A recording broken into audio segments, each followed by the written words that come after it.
Have you ever opened your mailbox and seen an envelope from the IRS and immediately thought, oh, I will deal with that later? If so, you're not alone. Welcome back to Tax Tales with Leah and Mina. In this episode, we want to talk about one of the biggest mistakes most taxpayers make after receiving an IRS notice. They ignore it. There's something that many people don't realize. Not every IRS letter means you've done something wrong. Some letters are simply asking for information. Some explain the changes the IRS plans to make to your return, while others are reminders. The important thing to know is most have a specific response deadline. It's important to know what type of letter you've received. What can start out as a simple notice can eventually become penalties, interest, or even collection actions if it's ignored. Clients in the past have told me they were afraid to open the mail because they assumed it contained bad news. Unfortunately, ignoring it isn't going to make the problem disappear.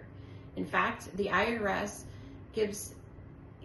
ignoring it is essentially giving the IRS permission to move on to the next step without hearing your side of the story. The good news is many IRS notices are easier to resolve than people expect. Sometimes the IRS is simply missing a document, and sometimes they've made an error. Sometimes they misunderstood the information that they've received. The sooner you respond, the more options you have. So here's my advice. Open every IRS letter, read it, pay attention to the response deadline, and if you don't understand what the IRS is asking, ask someone who does. You don't have to figure this out alone. Every day, we help taxpayers understand IRS notices, and sometimes the solution just takes 5 minutes.